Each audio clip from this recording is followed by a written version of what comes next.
Olá, queridos alunos e alunas, que a paz do Senhor Jesus esteja com cada um de vocês. Eu sou o pastor Ademir Pereira, pastor e coordenador da Escola de Teologia João-Ribe Palharim, aqui no estado do Rio Grande do Norte. A você, nosso aluno, aqui dessa cidade ou de qualquer lugar do Brasil, seja muito bem-vindo, seja muito bem-vinda.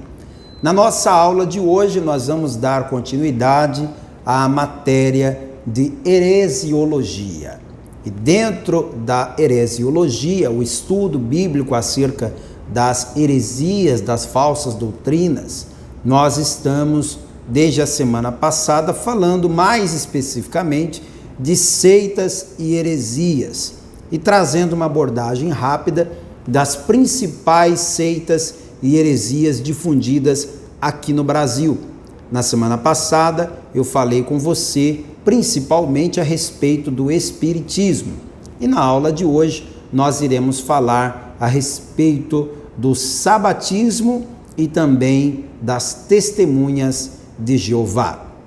Tenho certeza que vai ser uma aula muito esclarecedora. Aula de número 32, nível Master, módulo 2. Antes de qualquer coisa, eu quero pedir a você que ainda não é inscrito no canal, que se inscreva já e ative o sininho da notificação para receber um aviso do YouTube sempre que eu enviar um vídeo novo aqui no canal. E no final da aula, deixe o seu like, clique no gostei, isso é importante para o nosso trabalho por aqui. Vamos fazer uma oração agora, vamos falar com Deus.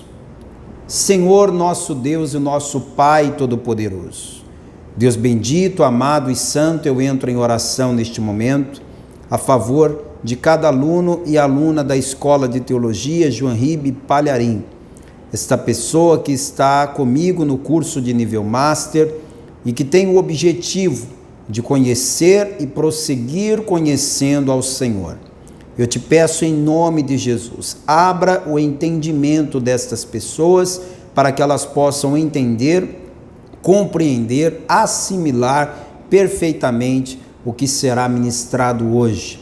E peço ao Senhor que me dê graça, que me dê habilidade, sabedoria para transmitir o conhecimento para todos os nossos alunos e alunas, em nome de Jesus. Amém. Vamos lá? Eu te convido a abrir comigo a palavra de Deus, porque você vai, ao longo da aula de hoje, fazer comigo várias leituras da palavra do Senhor. E quero também te oferecer gratuitamente uma apostila da nossa Escola de Teologia João-Ribe Palharim. Essa apostila pode ser enviada para você via WhatsApp. Basta que você mande uma mensagem para esse número que está aparecendo agora na sua tela e nós enviaremos gratuitamente o PDF da aula no seu WhatsApp. Se você preferir, você pode retirar esta aula impressa em uma de nossas unidades da Escola de Teologia. O versículo inicial do texto de hoje, da aula de hoje, está em Provérbios, capítulo 1, versículo 29. Porquanto aborreceram o conhecimento e não preferiram o temor do Senhor. Vamos ler na apostila? Sabatismo. Segundo Oliveira, e quando eu falo aqui do Oliveira, eu estou citando aqui na nossa bibliografia, é possível você saber com mais clareza de quem que eu estou falando. Esse Oliveira é, na verdade, um teólogo, um estudioso da palavra de Deus, que escreveu um livro e que nós fazemos dele aqui uma de nossas referências bibliográficas, e você pode acompanhar a publicação dele. Raimundo Oliveira escreveu o livro Seitas e Heresias, um sinal do fim dos tempos. Esse livro foi publicado pela editora CPAD no ano de 2009. Então, de acordo com o Raimundo Oliveira, do seu livro, ele diz assim: William Miller, um pastor batista de Nova York, fez uma interpretação particular do texto de Daniel 8,14, fixando a data do retorno de Cristo para 21 de março de 1843. Vamos ler o texto de Daniel 8,14, e é aquilo que eu disse já em outras ocasiões. As seitas, heresias, elas surgem exatamente de interpretações fora do contexto ou interpretações particulares de pessoas. Você tem que tomar muito cuidado quando alguém chega dizendo assim: olha, eu tenho uma revelação que é diferente, é extraordinária, é inédita. O pregador da palavra de Deus, ele tem que ter a humildade de reconhecer que a palavra é a mesma para todos. O mesmo evangelho que eu prego é o evangelho que os outros pastores também pregam. É muito complicado quando você diz: olha, só eu recebi isso aqui, só eu sei disso. É aí que surgem muitas vezes as seitas e heresias. Daniel 8,14 diz assim, olha: e ele me disse, até 2.300 tardes e manhãs, e o santuário será purificado. Então, William Miller leu esse texto, fez uma conta na cabeça dele, não sei exatamente qual, mas ele deduziu, lendo esse texto, que Jesus voltaria à terra para buscar os seus eleitos no dia 21 de março de 1843. E como você já deve ter percebido, Jesus não voltou nesta data. Mediante a essa profecia, milhares de pessoas venderam suas propriedades e reuniram-se para esperar a tão gloriosa volta de Jesus. Mas isso não aconteceu. Revendo seus cálculos, Miller afirmou ter se enganado por 1 ano e fixou uma nova data. Ou seja, ele reconheceu que errou, mas ao invés de dizer: gente, eu estava errado, não é nada disso, a verdade é que ninguém sabe nem o dia nem a hora, ele disse: gente, eu me enganei, não era 1843 não, era 1844. Ele manteve esta profecia e jogou ela para 1 ano depois, 21 de março de 1844. Porém, ao chegar a essa data, Miller e seus seguidores, aproximadamente 100.000 pessoas, sofrem uma nova decepção. Por quê? Porque Jesus não voltou nessa data. Uma vez mais, ele faz um novo cálculo, terceira vez, dizendo que Jesus voltaria em 22 de outubro de 1844, de março para outubro do mesmo ano.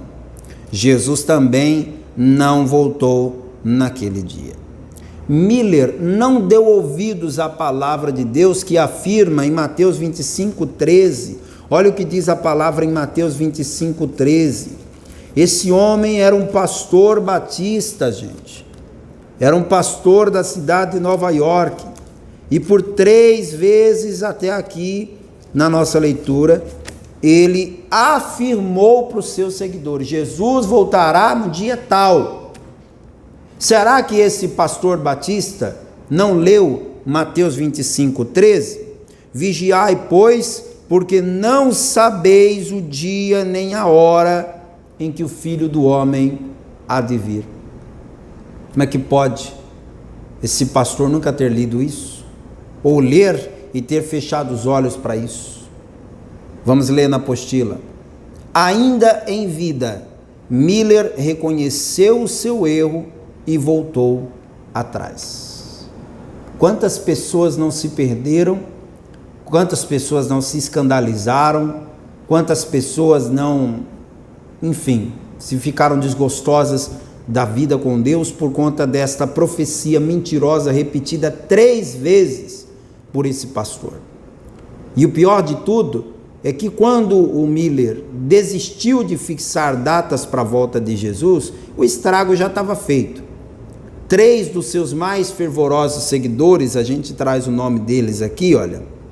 3 deles, posteriormente, formariam o que hoje conhecemos como Adventismo do sétimo dia. E isso é o que você conhece, eu conheço, o Brasil inteiro conhece, a Igreja Adventista do sétimo dia. Qual é a origem desta igreja? É exatamente a partir desta situação que eu estou lhe contando. Esse pastor batista norte-americano que fixou 3 vezes a data da volta de Jesus foi envergonhado.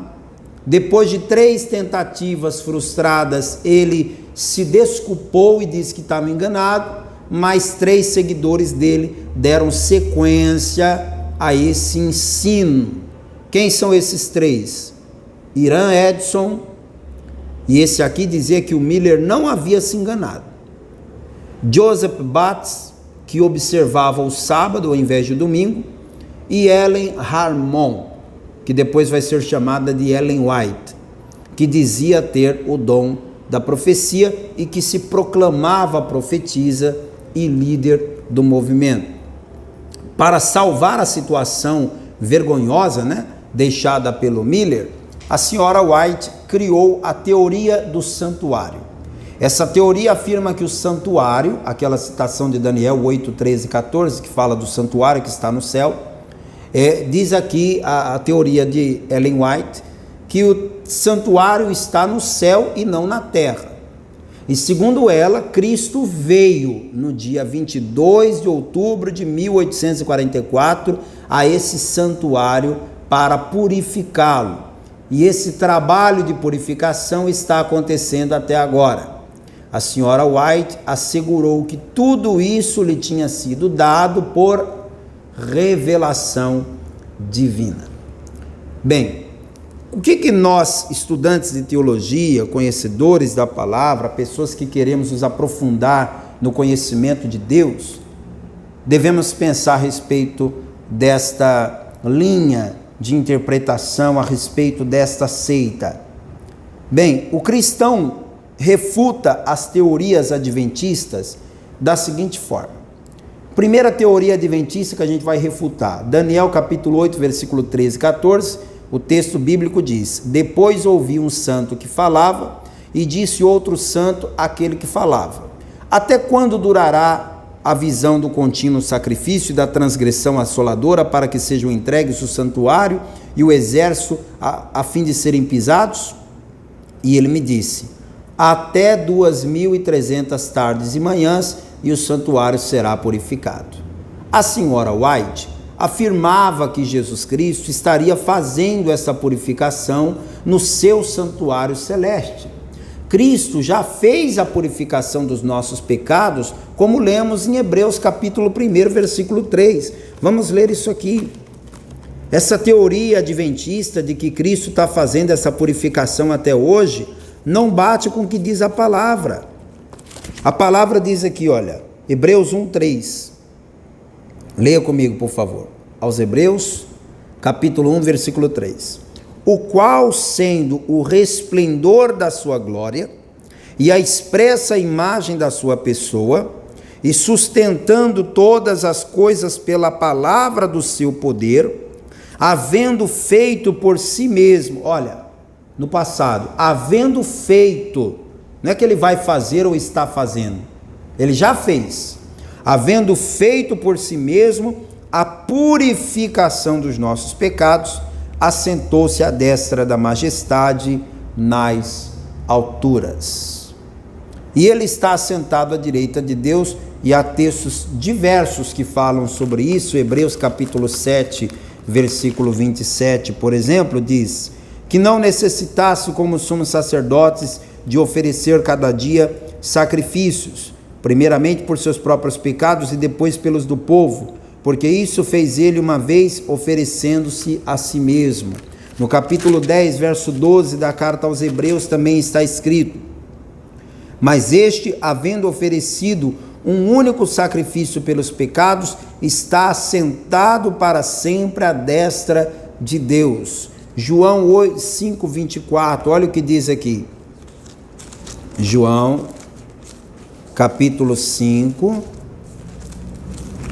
versículo de número 24. Na verdade vos digo que quem ouve a minha palavra e crê naquele que me enviou, tem a vida eterna e não entrará em condenação, mas passou da morte para a vida. Romanos capítulo 8, versículo 1, olha o que está escrito. Portanto, agora nenhuma condenação há para os que estão em Cristo Jesus, que não andam segundo a carne, mas segundo o Espírito.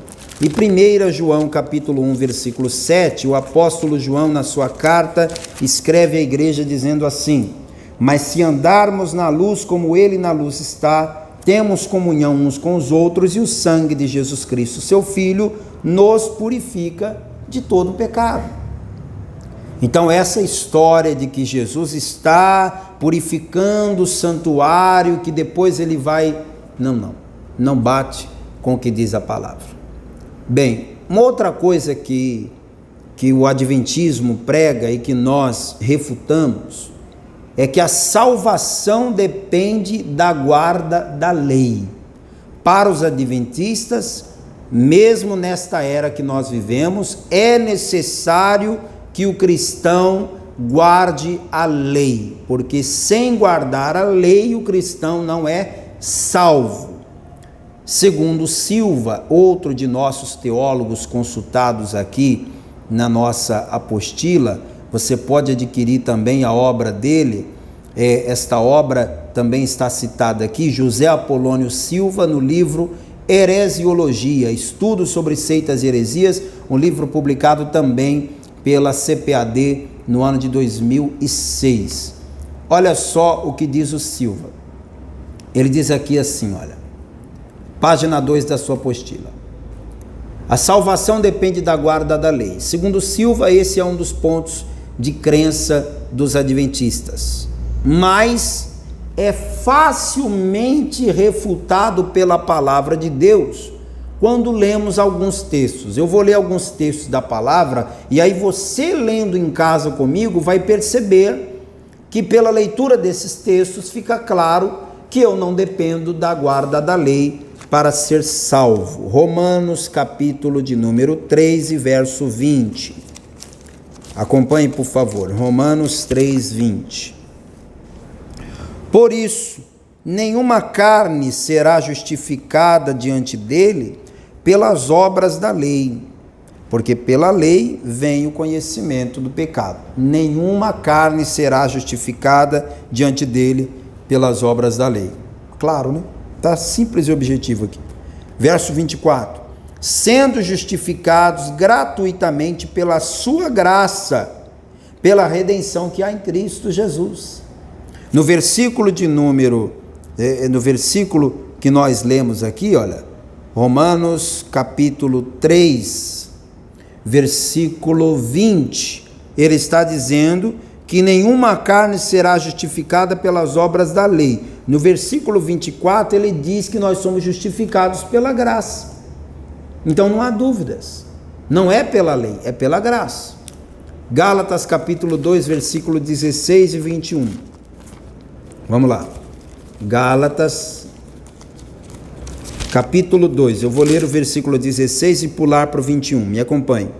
Sabendo que o homem não é justificado pelas obras da lei, mas pela fé em Jesus Cristo. Temos também crido em Jesus Cristo para sermos justificados pela fé de Cristo e não pelas obras da lei, porquanto pelas obras da lei nenhuma carne será justificada.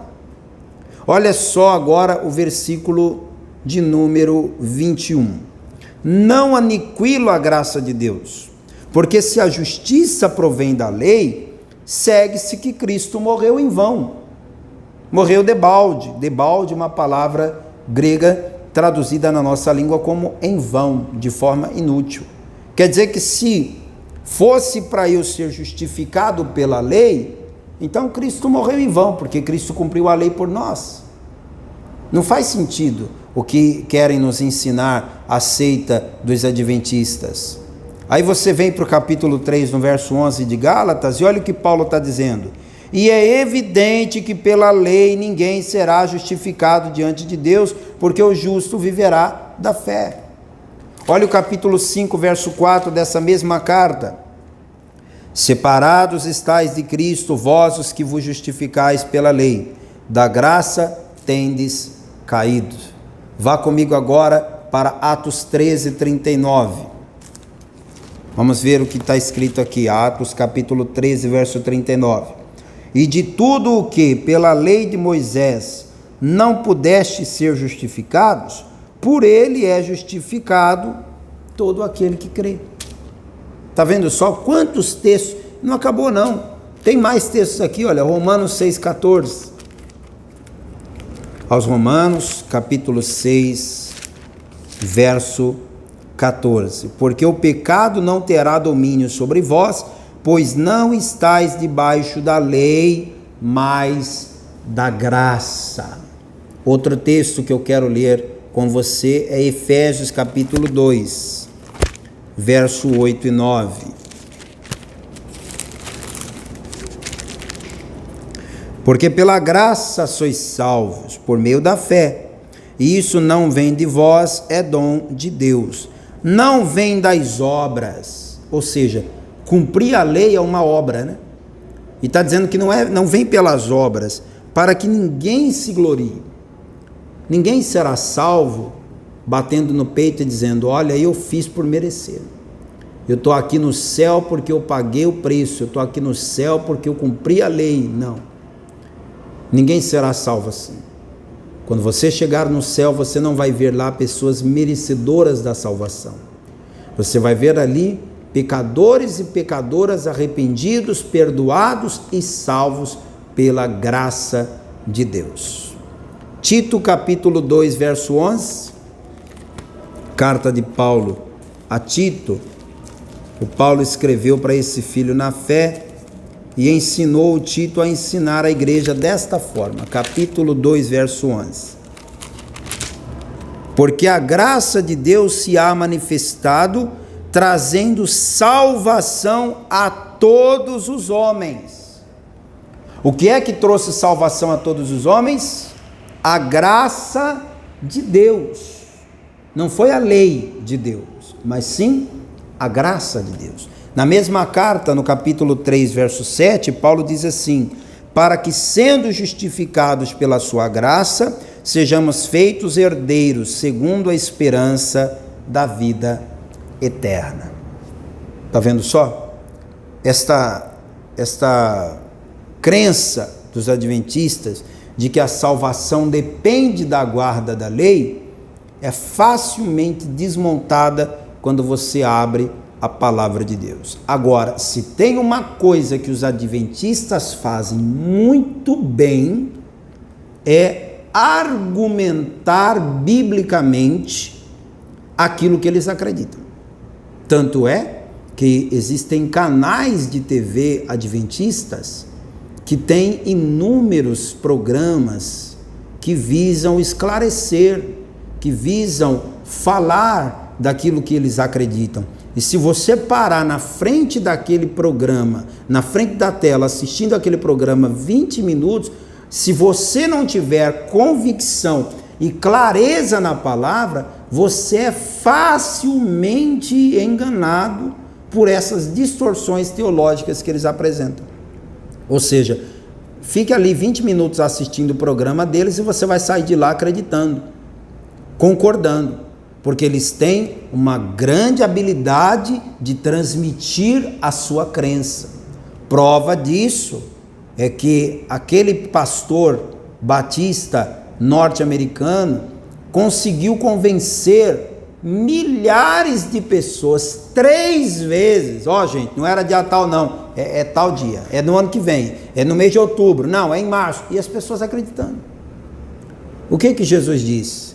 Que as pessoas perecem porque lhes falta o conhecimento, são destruídos porque lhes falta o conhecimento. Se você tiver o conhecimento, você não vai ser enganado. Esse é o objetivo do estudo de heresiologia. É para que você não se deixe enredar por doutrinas ou ensinamentos fora da palavra. E eu acho que a crença mais famosa dos adventistas é a questão da guarda do sábado. Está aqui na sua apostila. A salvação depende do sábado. Segundo o livro do José Silva, esse é um dos mais famosos, né? Pontos da crença dos adventistas.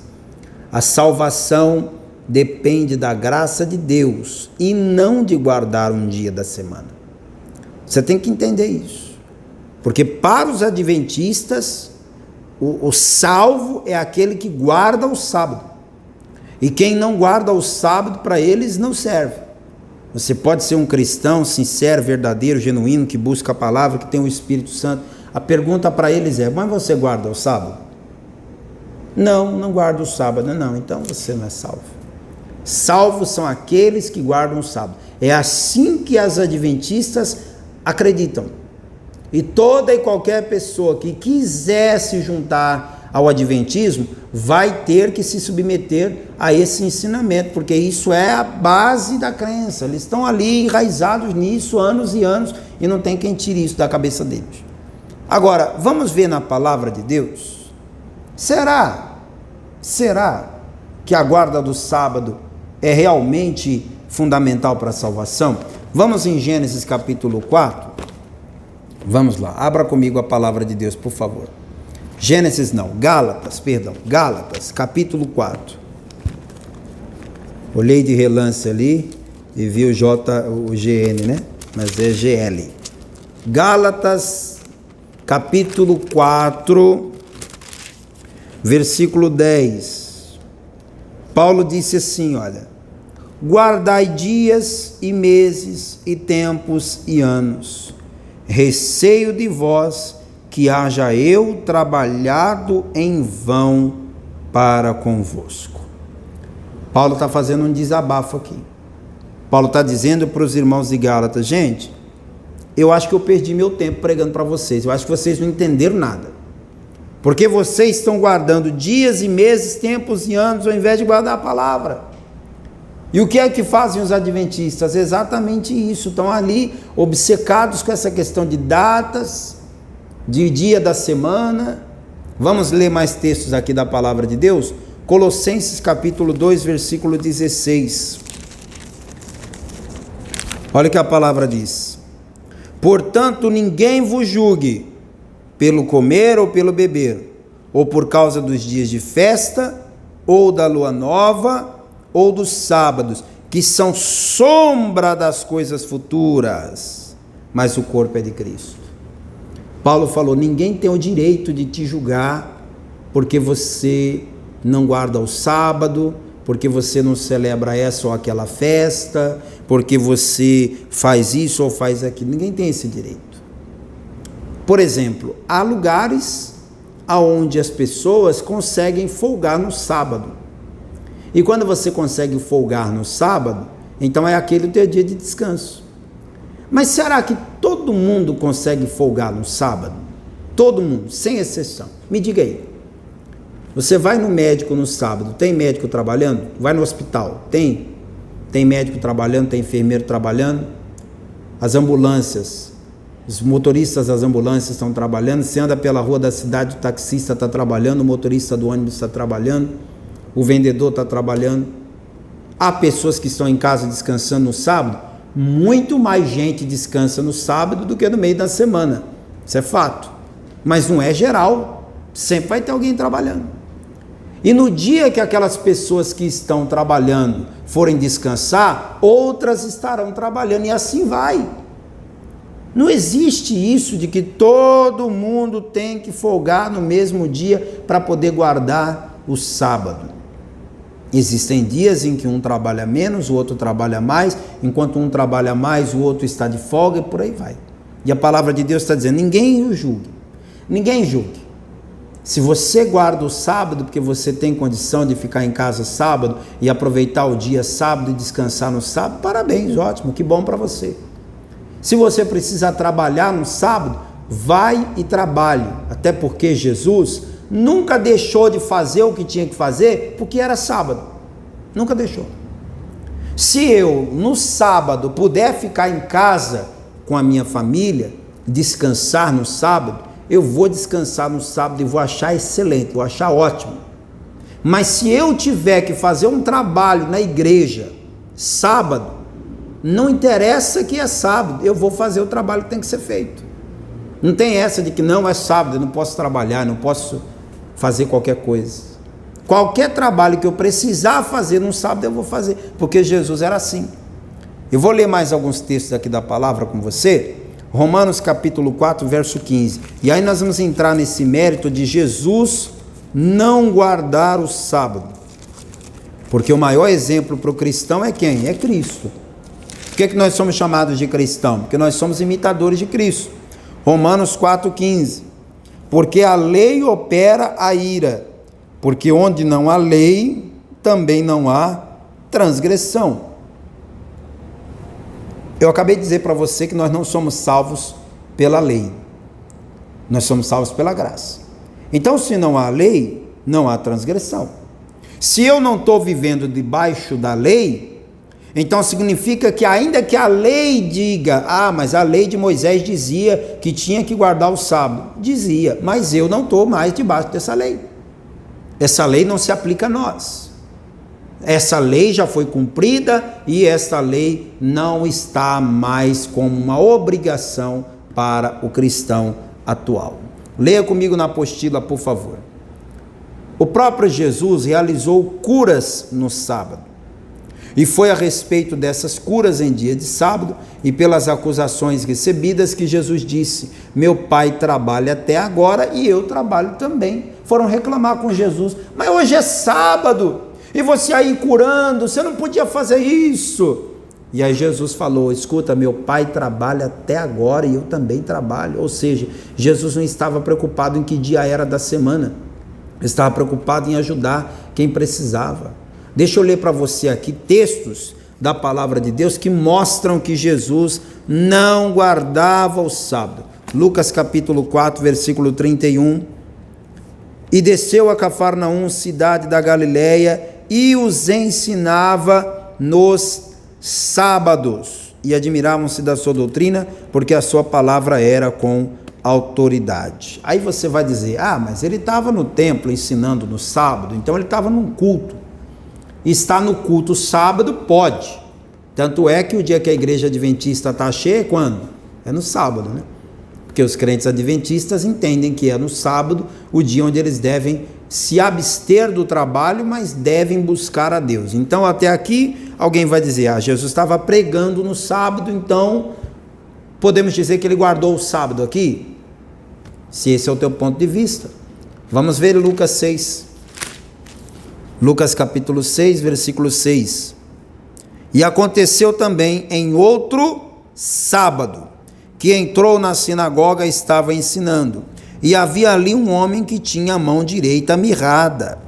E os escribas e fariseus atentavam nele se o curaria no sábado, para acharem de que o acusar. Agora você está vendo que Jesus não estava só ensinando. Ele estava ali para fazer a obra de Deus. O que fosse preciso fazer, ele faria. Tinha um homem ali doente, todo mundo de olho para ver se Jesus ia curar o homem doente, e foi exatamente o que Jesus fez, e todo mundo ficou curado, ficou irado, né, de ver que Jesus curava nos sábados. Olha aqui o verso 8. Mas ele, conhecendo bem os seus pensamentos, disse ao homem que tinha a mão mirrada: levanta-te e fica em pé no meio. Levantando-se ele, ficou em pé. Então Jesus lhes disse: uma coisa vos hei de perguntar: é lícito nos sábados fazer o bem ou fazer o mal? Salvar a vida ou matar? E olhando para todos ao redor, disse ao homem: estende a tua mão. E ele assim o fez, e a mão lhe foi restituída, sã como a outra, e ficaram cheios de furor.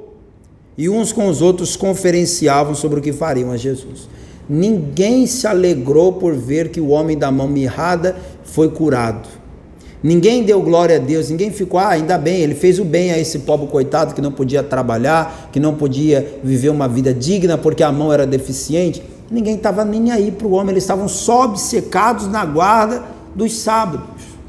Esse é o problema da religião. A religião muitas vezes fecha os olhos para o sofrimento, para aquilo que realmente importa, e fica só focada em detalhes, em cumprir isso ou aquilo. E aí esse é um dos textos que eu li. Você pode ler também Lucas 13, 10, você pode ler Lucas 14, você pode ler João 5. Eu vou ler João 5, porque há um comentário aqui no Evangelho Reunido que eu quero ler para você. Lucas capítulo 5, versículo 5. E estava ali um homem que havia 38 anos que se achava enfermo. E Jesus, vendo este deitado e sabendo que estava nesse estado havia muito tempo, disse-lhe: queres ficar são? O enfermo respondeu-lhe: Senhor, não tenho homem algum que, quando a água é agitada, me coloque no tanque, mas enquanto eu vou, desce outro antes de mim. E Jesus lhe disse: levanta-te, toma a tua cama e anda. Logo aquele homem ficou são e tomou a sua cama e partiu. Ponto. E aquele dia era sábado.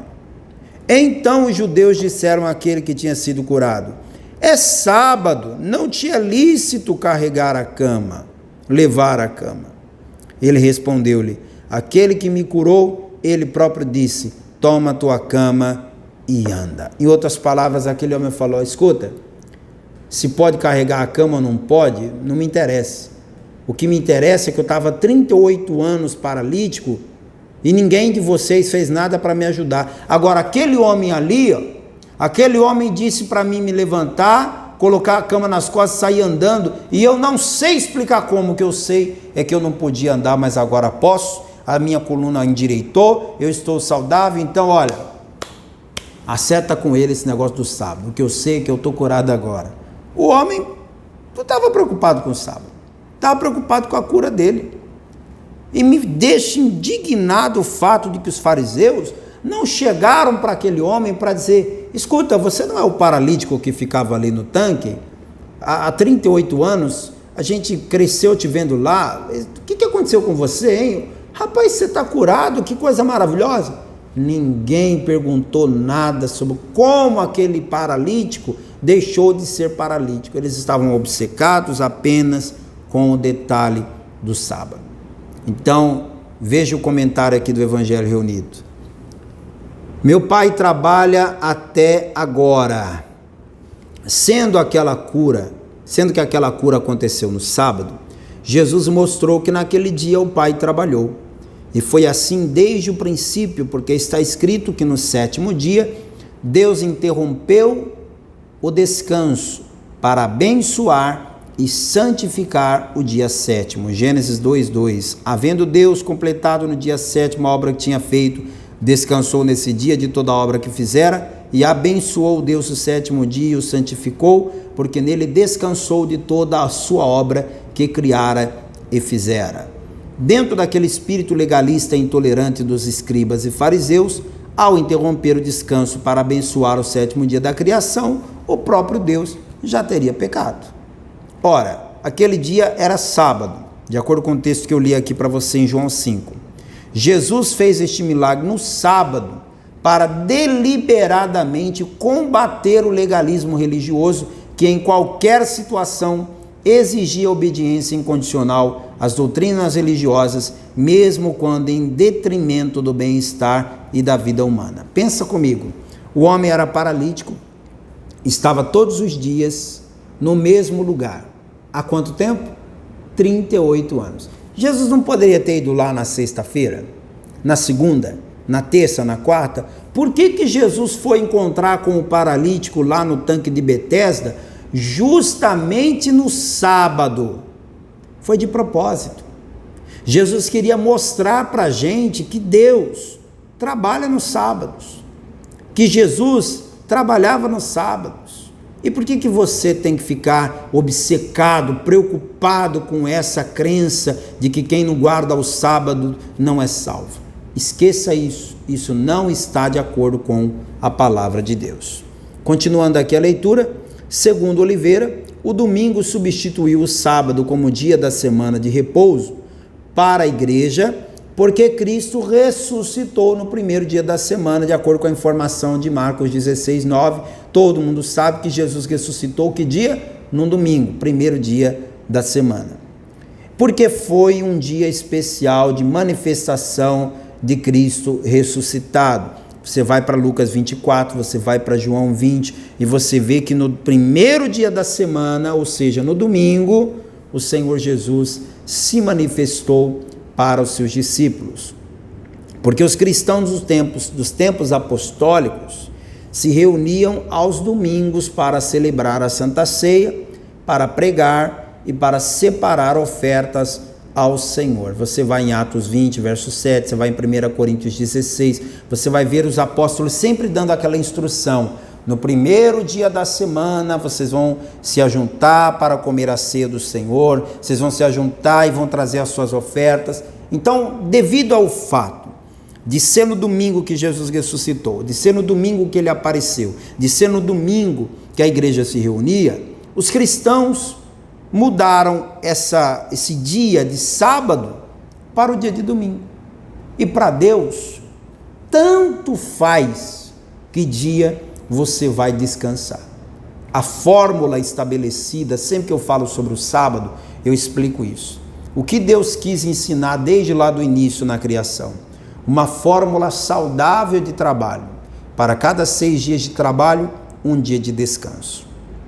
Essa é a regra. 6 dias de trabalho, um dia de descanso. É isso que Deus quis ensinar.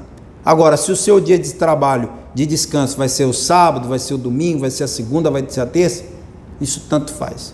O importante é que você trabalhe e descanse. Continuando a leitura aqui, olha.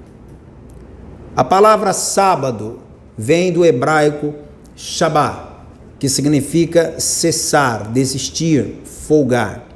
Em grego, que é a língua original do Evangelho, a palavra sábado vem de sabaton, que quer dizer descanso. Assim, o sábado deveria ser um dia de alegria e adoração. Mas os fariseus, com seu legalismo e patrulhamento, transformaram o Shabá em um dia de tristeza, vergonha, abatimento, humilhação e condenação. Ou seja, no dia de sábado as pessoas andavam na rua até com medo. Se eu encontrar um fariseu aqui, ele já vai olhar para mim para ver se eu estou guardando o sábado.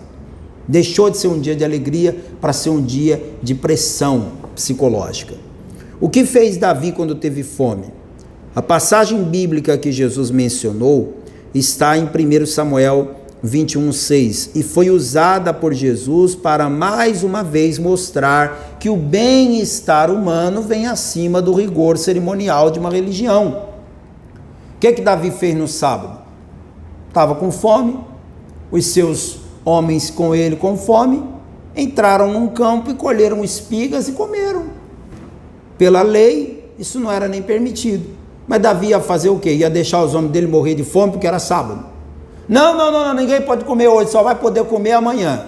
Francamente, o que vale mais? A vida humana ou uma regra de um dia da semana? Esse raciocínio que Davi teve é o raciocínio que muita gente precisava ter hoje e não tem. Os sacerdotes no templo violam o sábado e ficam sem culpa. Por exemplo, o dia de descanso é o dia mais trabalhoso da semana para um sacerdote judeu. Por quê? Porque é no dia que todo mundo vai no templo, todo mundo quer fazer um sacrifício, todo mundo quer receber uma oração. Pensa aí no tanto que o sacerdote trabalha no sábado. E ele está pecando por isso? Você vai para Jerusalém, eu te desafio, vá para Israel, vá para Jerusalém, vá para a cidade santa. Vai chegar o dia de sábado. Quando chegar o sábado, você vai reparar que existem prédios que estão com os elevadores programados para parar de andar e andar, para a pessoa não ter o trabalho de apertar o botão do elevador. Por outro lado, quando você sair do hotel onde você vai estar hospedado, você vai ver ônibus rodando, táxi rodando, ambulâncias, hospitais, policiais, ou seja, a vida segue o fluxo normal do lado de fora. E se você perguntar a um desses trabalhadores judeus que estão trabalhando no sábado, você disser, escuta, é sábado, você é judeu, você não deveria estar descansando? Sabe o que ele vai lhe responder? Eu descanso em outro dia da semana. Ou seja, para a gente encerrar esse assunto aqui, mudar de argumento. O problema é porque transformaram o Shabá no sábado. Shabá, descanso. Sábado, dia da semana, ok? O Shabá é uma coisa que você tem que guardar, o descanso. Você não pode trabalhar 7 dias na semana direto. Deus nunca quis isso, Ele ensinou desde o começo, para cada 6 dias de trabalho, um dia de descanso. O que você não tem é a obrigação de guardar esse Shabá no sábado. Esse Shabá, esse descanso, você pode guardar em qualquer dia da semana. Pode ser na terça, na quarta, na quinta ou no domingo, e nem por isso você está pecando. Ok? Tem aqui mais comentários a respeito disso, mas para não estender muito, eu vou passar já para o outro assunto da nossa aula de hoje. Quero falar com você agora sobre as testemunhas de Jeová. Bem, o nosso teólogo Raimundo Soares explica no seu livro que Charles Taze Russell, fundador das Testemunhas de Jeová, era filho de presbiterianos, pertenceu à igreja congregacional e, por fim, à igreja adventista, antes de fundar a Sociedade Torre de Vigia no ano de 1881. A base para sua religião foi a data do retorno de Cristo, profetizado para 1914 e posteriormente para 1915. Assim como os adventistas, as testemunhas de Jeová não deram ouvidos à palavra de Deus que afirma em Mateus 25:14: vigiai, pois, porque não sabeis o dia nem a hora em que o Filho do Homem há de vir. Na verdade, eles colocam seus escritos e publicações no mesmo patamar que a palavra de Deus. Então, é uma semelhança até.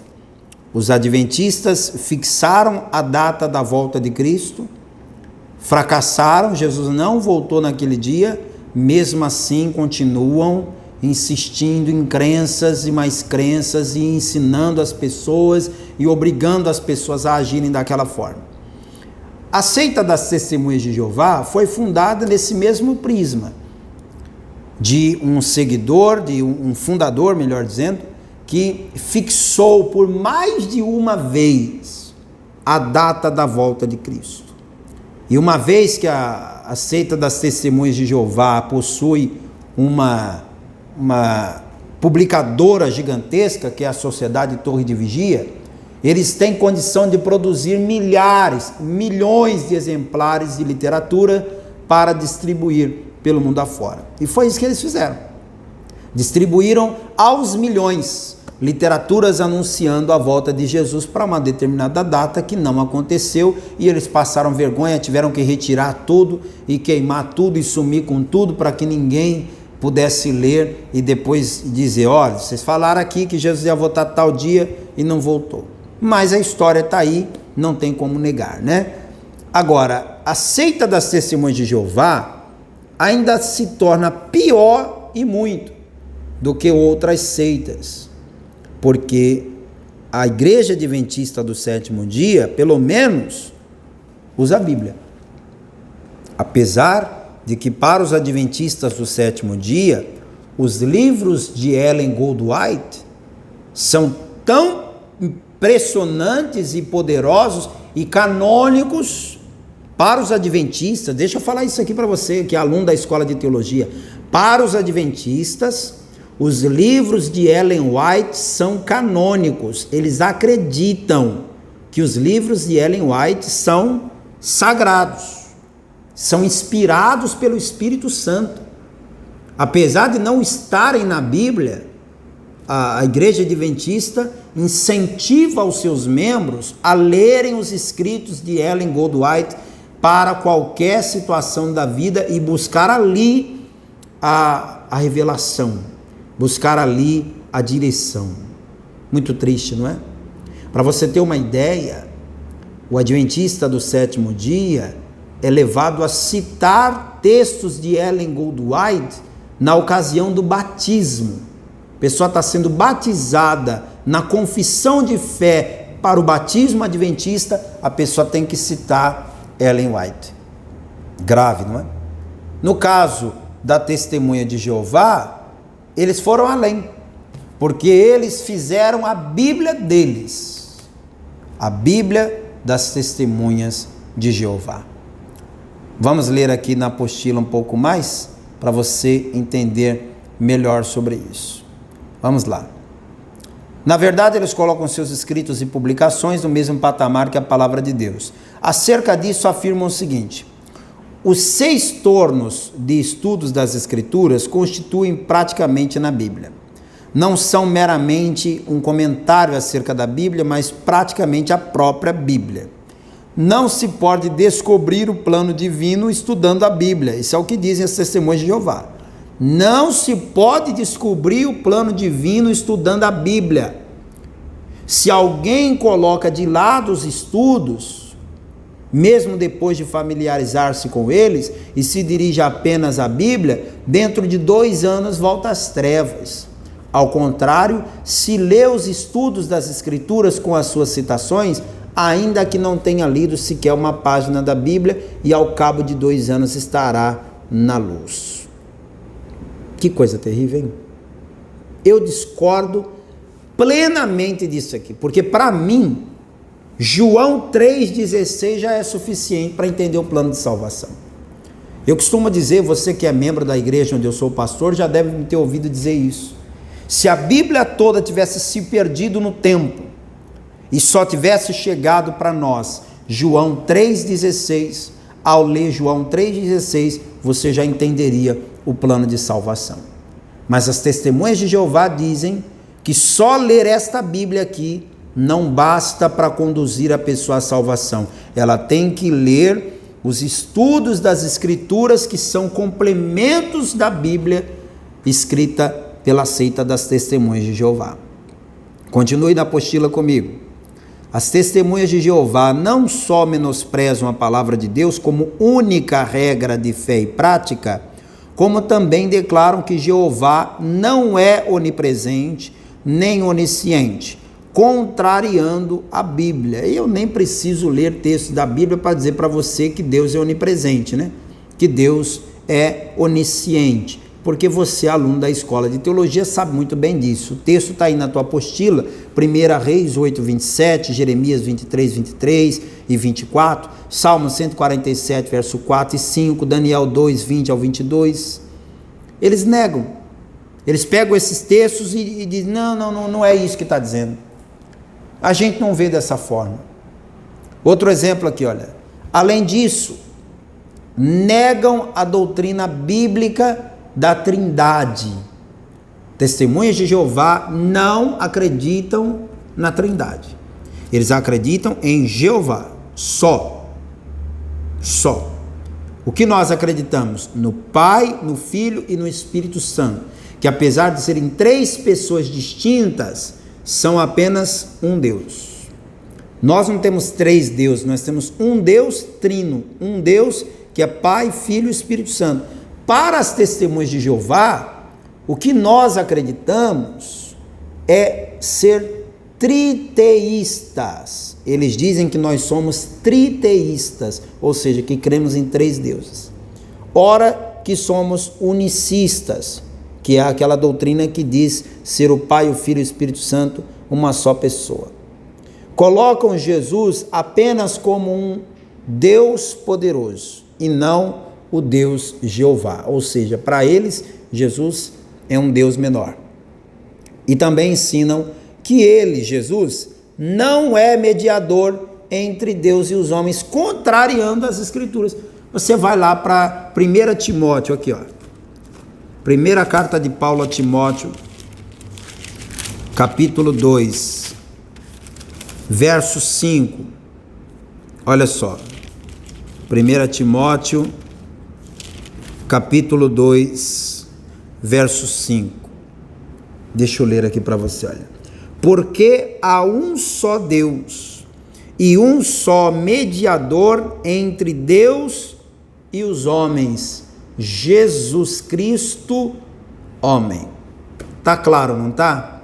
Mas as Testemunhas de Jeová não aceitam esta palavra e insistem em dizer que Jesus não é o mediador entre Deus e os homens. A Sociedade Torre de Vigia ensina que o Espírito Santo é a força ativa de Jeová e não a terceira pessoa da Trindade. Pecam contra o Espírito Santo. Para eles também, a salvação é um alvo para ser cumprido, e a salvação no céu é destinada a apenas 144 mil pessoas, que são os cristãos ungidos. O restante das testemunhas de Jeová devem contentar-se em herdar a terra. É mole? Estão dizendo que o céu é só para 144 mil ungidos. Ou seja, tem o salvo e tem aquele salvo prime, né? Aquele salvo top de linha, que é o salvo que vai para o céu. Os outros salvos bronze, não é? Esses aí vão herdar a salvação na terra. Francamente, como é que pode alguém acreditar num ensinamento distorcido desse? Deixa eu ler agora para você um trecho do texto do teólogo Ezequias Soares. Ele diz assim, olha: inferno. Jesus mencionou este lugar em várias mensagens e o descreve como um ambiente insuportável, de sofrimento atroz e horrendo que nunca termina.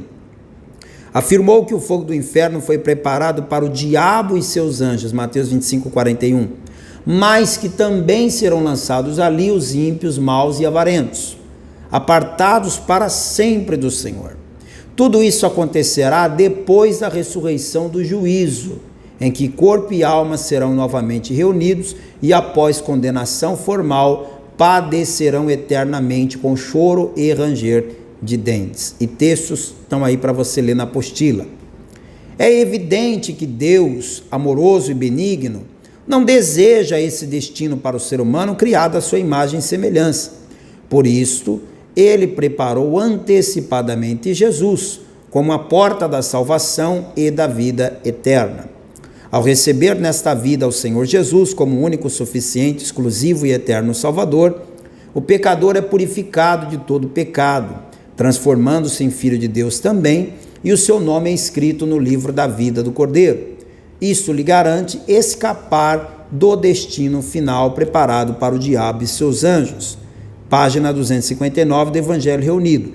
E agora, o que diz Ezequias Soares? A tradução do Novo Mundo.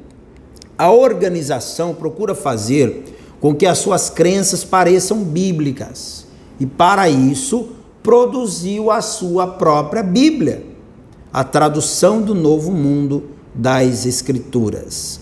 É uma tradução falsa, viciada, tendenciosa, cheia de interpolação, preparada para contrabandear suas crenças peculiares para o texto da Bíblia. Então, deixa eu falar uma coisa para você. Se você tem em casa uma Bíblia escrito lá, tradução do Novo Mundo das Escrituras, jogue fora. Jogue fora. Pastor, não, eu vou dar para alguém que não conhece a palavra. Pelo amor de Deus, não faça isso. Jogue fora. Livre-se desse livro. Porque é uma Bíblia que não é Bíblia. Tem capa de Bíblia, tem nome de Bíblia, tem partes da Bíblia, mas, ainda que você diga, pastor, mas 95% do texto bíblico está lá. E o que resta? E os 5% que foram distorcidos? Estou dando aqui uma estatística que não é real, estou só citando hipoteticamente. Suponha que 5% daquela Bíblia esteja distorcida. Aqui nessa xícara tem água. Mas se aqui tivesse 95% de água e 5% de veneno, você beberia mesmo assim? Não, mas tem muito mais água do que veneno. Você beberia mesmo assim? Se alguém colocar uma gota de veneno, eu já não bebo. Você já não bebe. Ora, se eu sei que tem um versículo só que foi retirado daquela Bíblia, um versículo só que foi modificado naquela Bíblia, isso já fez com que ela perdesse a credibilidade. Por isso eu não quero. Então é isso que você deve fazer. Talvez você no sábado pela manhã já recebeu visitas. na sua casa das testemunhas de Jeová. No domingo pela manhã, aquele pessoal bonitinho, bem vestido, com a pastinha na mão, geralmente um casal, muito educado, pede para entrar, se oferece para te dar o curso bíblico gratuito. Me desculpe te falar assim, a casa é sua, você recebe quem quiser. Mas se você abrir as tuas portas para a seita das testemunhas de Jeová, você está abrindo as portas para a mentira, para o engano entrar na sua casa. Se você der ouvidos ao que eles têm a dizer, lembre-se, são treinados para isso. Eles são treinados para disseminar a sua crença distorcida da palavra de Deus. E daqui a pouco você vai estar lá também. Infelizmente, existem pessoas que saíram do Evangelho e foram para testemunhas de Jeová. Saíram do Evangelho e foram para o Adventismo. Por quê? Porque deram ouvidos. Tudo começa com dar ouvidos. Pessoas que já tiveram clareza na palavra, hoje estão lá nessas seitas que eu citei aqui hoje. Por quê? Porque deram ouvidos. Então, a melhor maneira de você não ser enganado é não parar para ouvir. O problema de Eva lá no jardim, qual foi? Parou para ouvir quem não tinha nada de bom para dizer. Se não tem nada de bom para dizer, desculpe, eu não quero ouvir. Se chegar alguém lá na sua casa no sábado de manhã, no domingo de manhã, dizendo, nós somos da Testemunhas de Jeová, do Salão do Reino, viemos aqui para te oferecer um curso bíblico, eu digo, olha, muito obrigado, mas eu não estou interessado, peço por gentileza que não voltem mais. Curto e grosso. Se você preferir, você pode ser educadinho, manda entrar, manda tomar um café, pede para ler, daqui a pouco você está lá enganado, a escolha é sua. Como seu professor da escola de teologia, estou te dando este conselho, corre, foge, rejeita, o que Paulo disse a Timóteo? Rejeita as fábulas profanas e de velhas caducas. Paulo disse isso para Timóteo. A gente tem que rejeitar aquilo que sabemos que não é saudável para a nossa fé. Você tem aqui na sua apostila um questionário para você responder. Primeira questão: como podemos refutar os argumentos adventistas a respeito da afirmação de que a salvação depende da guarda do sábado? Marque um X aqui. Afirmando que apenas no sábado Jesus fez curas e milagres. B. Com os próprios escritos adventistas que são contraditórios a respeito da salvação. C. Sustentando a autoridade dos escritos dos pais da igreja que falam a respeito de salvação. D. Com a Bíblia, que diz que a salvação depende da graça de Deus e não de guardar um dia. Qual que é a tua resposta? Alternativa 2. Por que o domingo substituiu o sábado como dia de descanso? Marque um X na alternativa correta. Porque após o concílio de Nicéia foi decidido assim. B. Porque os fariseus, após a exclusão do seu legalismo, resolveram determinar a substituição para o domingo. C. Porque Cristo ressuscitou no primeiro dia da semana, porque foi um dia especial de manifestação do Cristo ressuscitado, e porque os cristãos se reuniam aos domingos para celebrar a Santa Ceia, pregar e separar as ofertas. Ou D. Porque o Adventismo foi fundado após a escrita da Bíblia Sagrada. Responda, por favor. O que as testemunhas de Jeová ensinam sobre o Espírito Santo? A. Que ele é a força ativa de Jeová. B. Que ele é um Deus menor que Jeová. C. Que ele é um profeta. D. Que a sua atuação é restrita ao Antigo Testamento. Quarta pergunta. O que as testemunhas de Jeová ensinam a respeito da salvação? Marque um X na alternativa correta.